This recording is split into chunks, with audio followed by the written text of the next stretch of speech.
The bridges of 1,000 Star Destroyers fell silent at the same moment. Across the galaxy, holographic blue light flickered to life above comms units on the battlefields and cockpits aboard cruisers still burning from Separatist fire. And in every case, the message was the same. Execute Order 66. Above Mandalore, aboard a Venator-class Star Destroyer climbing out of the planet's amber atmosphere with the captured Darth Maul shackled in a stasis cell below, Captain Rex of the 501st Legion received the transmission alongside 300 brothers. The siege was over. Maul was bound for Coruscant under heavy guard, no longer Rex's problem. The transmission, however, was about to become everyone's. His fingers were already on his blasters before he understood why. The targeting reticle in his mind, sharp, mechanical, utterly foreign, locked onto the back of Ahsoka Tano's head as she stood at the bridge viewport, watching Mandalorian fires burn below. His hands shook, not from hesitation, from war. Two systems fighting inside the same body. One engineered on Kamino before he ever drew breath, the other forged across years of mud, blood, and brotherhood alongside a Jedi who had never once treated him like government property. Every other clone on that bridge raised his weapon without question. CT-5597 shouldered his DC-15. CT-7789 disengaged the safety on his sidearm. Their eyes were glassy, empty. Soldiers executing a subroutine, not a decision. The inhibitor chips buried deep in their neural tissue had seized control the moment Palpatine's voice touched their auditory processors. There was no choice involved, no hesitation, just compliance. But Rex had been warned. Months earlier, the Brother Fives, ARC Trooper 5555, had died trying to expose those chips. Died raving, desperate, gunned down before he can make anyone listen. Rex had carried that weight ever since, turning it over in the sleepless hours between campaigns. And now, as the chip screamed inside his skull, that weight became an anchor. He didn't fire. His blaster came up, his arm locked. Every nerve in his body burned with the compulsion to squeeze the trigger. But somewhere beneath the programming, Rex, the man, not the product, held on. Tears streamed down his face beneath the helmet. He turned toward the two clones nearest him, Jesse and Kix, brothers he'd bled beside for years, and forced words past the static screaming in his skull. "It's a lie! The order! It's in our heads! Don't!" The chip surged, his jaw locked mid-sentence. Whether they heard him, whether the warning even registered through their own programming, he would never know. He managed 3 more words, ground out through clenched teeth. "Find him. Fives." Ahsoka turned. She saw the blasters. She saw Rex trembling, and she understood. What followed was chaos. Ahsoka ignited her white sabers and fought through corridors of men she had served beside for years. Brothers who now hunted her with mechanical precision and empty eyes. Rex collapsed against a bulkhead, clutching his head, his body convulsing as the chip tried to drag him under. But he held. He held long enough for Ahsoka to reach the medbay, long enough for her to strap him down, power up the surgical droid, and cut that thing out of his brain. When Rex opened his eyes again, the war inside him was over.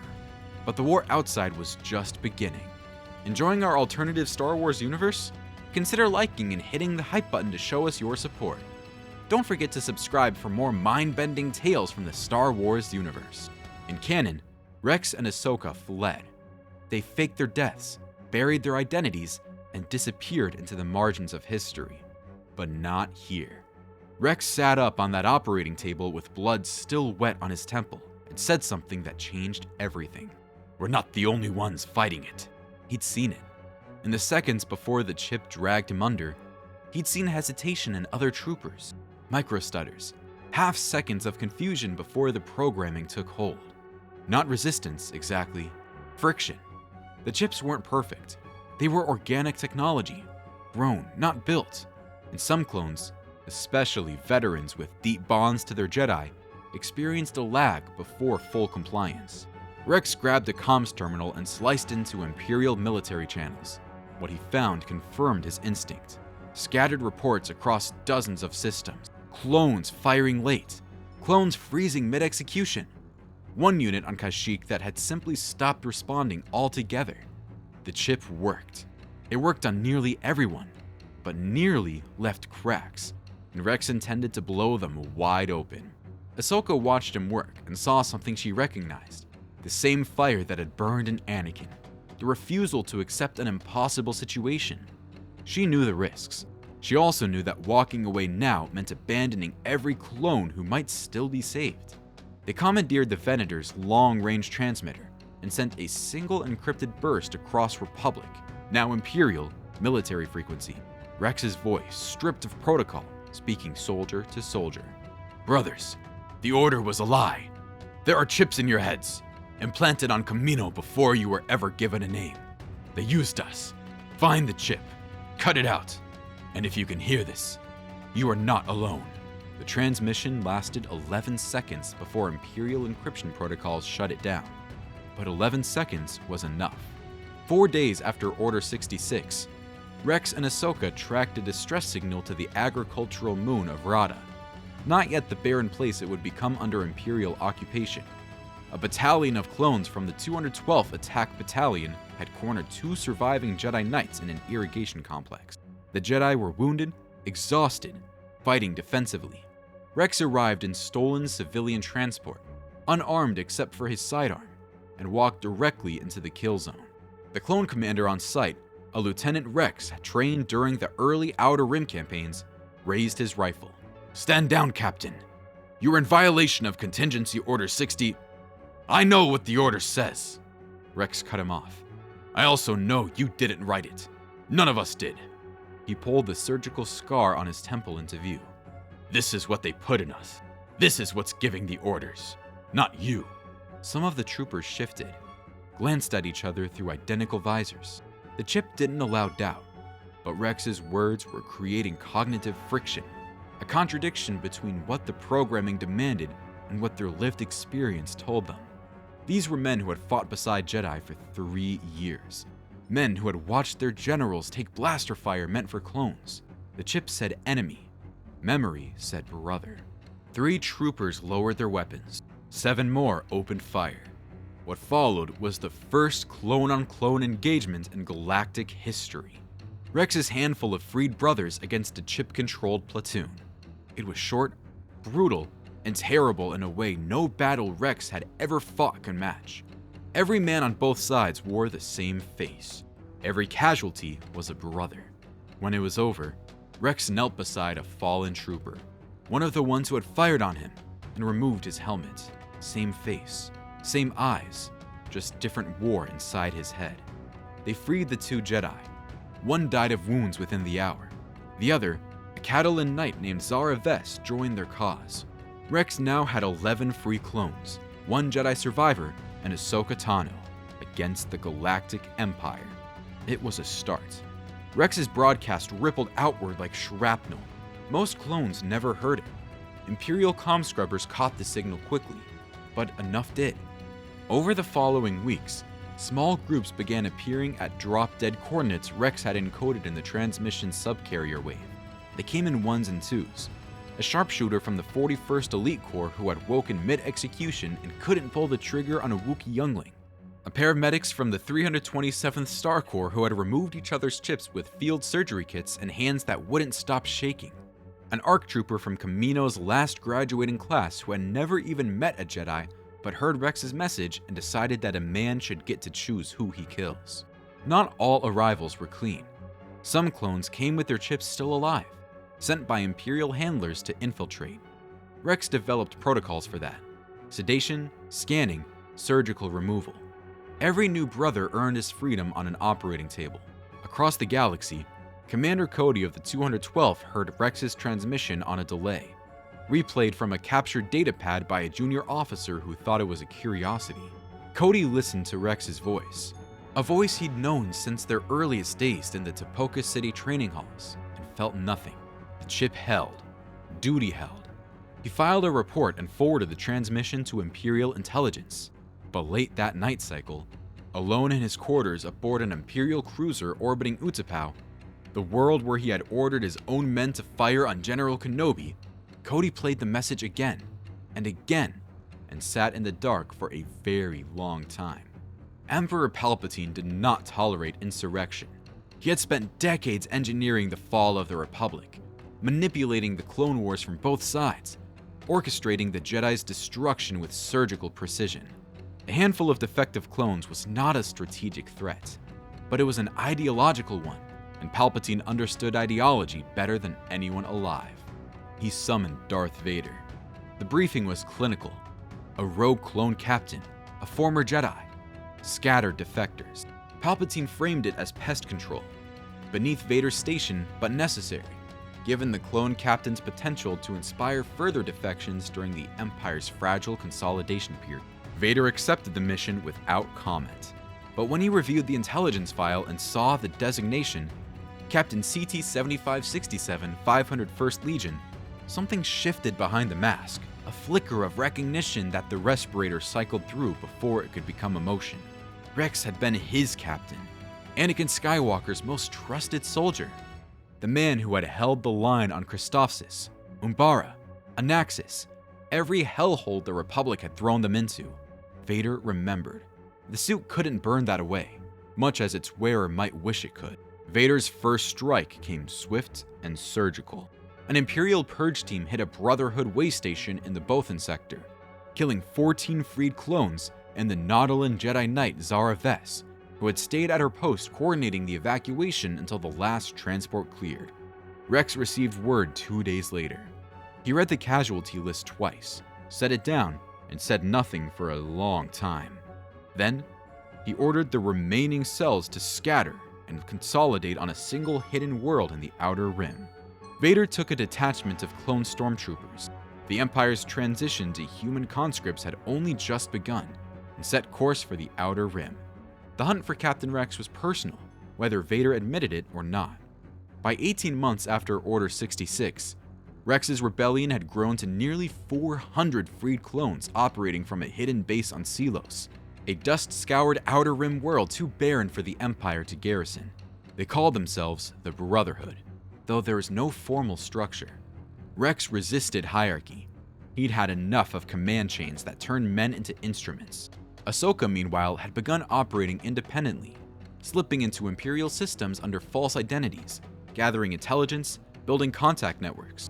She wasn't using the name Fulcrum yet, but the architecture was taking shape. Every dead drop, every coded frequency, every safehold she established during this period would later become the nervous system of the Rebel Alliance's intelligence arm. It was Ahsoka who made contact with Bail Organa.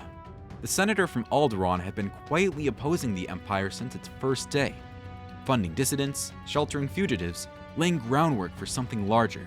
When Ahsoka reached out through intermediaries, Organa was cautious but intrigued. A network of freed clone soldiers represented military capability that no other resistance cell could match. These weren't idealists with hunting rifles. They were the most elite fighting force the galaxy had ever produced. Organa began funneling supplies, medical equipment, weapons, encrypted communications gear, through cutouts and shell corporations. Nothing traceable, nothing official, but enough to keep the Brotherhood alive. Rex accepted the support, but refused political alignment. "We're not anyone's army," he told Ahsoka. "Not anymore. That's the whole point." Clone Force 99 found them by accident. Hunter, Wrecker, Echo, and Tech had been running from the Empire since their own break with Imperial service, a story that had taken them from Kamino to Ord Mantell and half the galaxy's forgotten corners. When their ship's Navi computers spit out Seelos as a viable refueling stop, they had no idea what was waiting in the dust.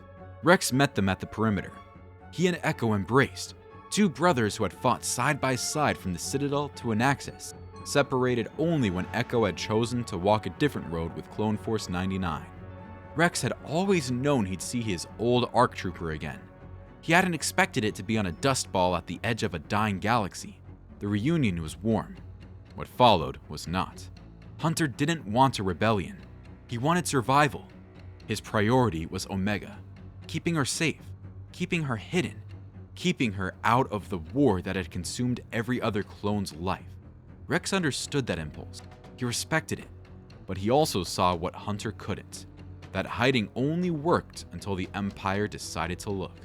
"They're already phasing us out," Rex told him. The intelligence was solid. Kamino's cloning facilities were being wound down, replaced by conscription programs. The Empire didn't want soldiers who could think. It wanted bodies that could follow. Every clone in the galaxy has an expiration date now. You can run from that, or you can fight it. Tech ran the numbers. Wrecker wanted to hit something. Echo had already made his choice the moment he saw Rex alive. Hunter looked at Omega, at this child who represented everything clones had been denied. Choice, growth, a future unscripted by someone else's war, and made the only call a father could make. Clone Force 99 would help where they could, but Omega came first. They would not stand at Rex's side when the Empire came knocking. Echo, however, stayed. He looked his sergeant in the eye, clasped his forearm, and walked over to Rex's line without a word. Hunter understood. Some brothers needed to fight this fight to the end. Months later, when the Brotherhood situation grew desperate, Clone Force 99 would vanish into the deep core with Omega, reappearing only in scattered intelligence reports, ghosts in their own right. Commander Cody's doubts had been growing like fractures in transparasteel, invisible until the moment everything shattered. He had executed Order 66 without hesitation, watched Obi-Wan fall into the sinkhole on Utapau and felt nothing but the clean satisfaction of a mission completed. The chip made sure of that. But the chip had been removed 6 months ago, standard Imperial procedure during a routine neural scan that flagged degradation in the organic implant. They took it out and expected nothing to change, because by then, loyalty to the Empire was supposed to be self-sustaining. It wasn't. Without the chip, the memories came back unfiltered. Kenobi's voice, Kenobi's trust, the way the general had always said Cody instead of his number, had always treated the designation as a name rather than a serial code. Cody remembered the sinkhole. He remembered giving the order to fire. He requested a transfer to the Outer Rim. The Empire granted it without suspicion, and from his new posting, Cody reached out to the one frequency he had memorized from Rex's transmission, the one he told himself he kept only for intelligence purposes. Rex met him on a barren moon halfway between their respective positions. No weapons, no escort. Two men who had been brothers since birth, standing in a gray dust under a sky with no stars. "You filed a report on me," Rex said. "I did. 14 brothers died because of that report." Cody didn't flinch. "I know." The silence stretched. Then, Cody removed his helmet. The same gesture Rex had made 100 times. The clone shorthand for, "I'm speaking as a man, not rank," and said, "I can't undo Utapau. I can't bring back the general, but I can give you the rotation schedules for every Imperial garrison in the Arcanist sector, and I can make sure the next patrol that sweeps Seelos gets lost for about 6 standard hours." It wasn't redemption. Cody knew that. Some doors don't reopen, but it was a choice, his choice, made with clear eyes and a brain no longer hijacked by Kaminoan engineering. Rex clasped his brother's forearm in the old trooper grip and said nothing, because nothing needed to be said. Cody returned to his post. He would continue feeding intelligence to the Brotherhood for another year before disappearing entirely, walking away from the Empire, from the war, from everything. Whether he found peace or simply found a quieter way to carry his guilt, history does not record. Vader found Seelos. It was inevitable. The Dark Lord of the Sith had been methodical, tracking supply lines, interrogating captured defectors, following the faint electronic fingerprints of Rex's communication networks across months of patient, grinding pursuit. When his fleet dropped out of hyperspace above that dust-colored world, 3 Imperial Star Destroyers blotting out the sun, every clone on the surface knew the endgame had arrived. Rex ordered evacuation. Ahsoka had already arranged extraction routes, 3 transports hidden in underground hangars, hyperspace coordinators preloaded for scattered safe houses across the Outer Rim. But someone had to hold the line long enough for those transports to clear atmosphere. Rex volunteered. So did 112 brothers who had decided, somewhere between Kamino and this forgotten rock, that dying free was better than living as spare parts. Vader came down personally, not in a shuffle, in a tie advanced, screaming through Seelos' thin atmosphere like a predatory bird. flanked by dropships packed with stormtroopers. He landed at the perimeter of a base and walked through the defensive line like it was made of paper. Blaster bolts bent around him. Barricades crumpled. Clones who had survived Geonosis, Umbara, and the siege of Mandalore fell to a red blade that moved faster than thought. But they didn't break. Not one clone ran. They fought in pairs, in fire teams, covering each other's withdrawals, buying seconds with their lives. Veterans of the greatest army the galaxy had ever fielded, fighting for their last engagement with the same discipline they'd carried since the first day they'd marched out of Tipoca City. Rex faced Vader in the burning wreckage of the command center. One clone captain with 2 blaster pistols against the most powerful force user in the galaxy. It should have lasted seconds. Vader raised his saber and paused. Behind the mask, behind the respirator, behind the wall of rage and grief that Anakin Skywalker had built around himself like a tomb, something stirred. Rex's face was the face of every soldier Anakin had ever led. Every brother he had joked with, bled with, mourned. The 501st had been his legion, and here was their captain, battered, bloodied, unbowed, staring up at him without fear. "General," Rex said quietly. Not Vader, not Sith. The old title from the old war. The pause lasted 2 heartbeats. Then Vader's blade came down, not at Rex, but through the support column beside him, collapsing the corridor between them. By the time Vader cut through the debris, Rex was gone, dragged onto the last transport by Echo and a wounded brother as the ship screamed toward orbit. Vader watched the transport jump into hyperspace. He did not order pursuit. When he reported to Palpatine, he stated that the rebel clones had been eliminated. The Emperor, who understood Vader better than Vader understood himself, smiled thinly and said nothing. The Brotherhood was broken. Of the nearly 400 clones who had answered Rex's call, fewer than 90 survived the fall of Seelos. They scattered, small groups disappearing into the galaxy's cracks, taking new names, new faces where possible, new lives where nothing else remained. But they carried something with them. Not weapons, not strategy, something harder to kill. The knowledge that the chips could be beaten, that a clone could choose, that the number on your file didn't have to be the sum of your existence. Rex returned to Seelos eventually, years later, after the dust had settled and the Empire had written off the planet as worthless. He parked a retired ATTE walker in the flats and lived quietly with Wolf and Gregor, 2 brothers who had found their own way free.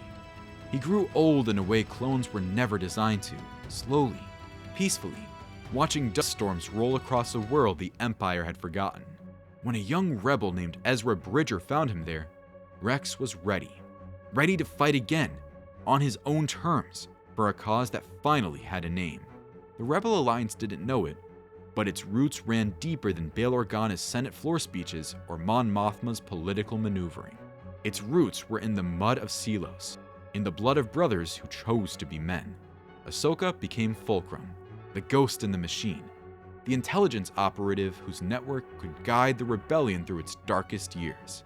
Every safehold, every dead drop, every coded frequency she had built during the Brotherhood's brief, burning existence became infrastructure for a war that would topple an empire.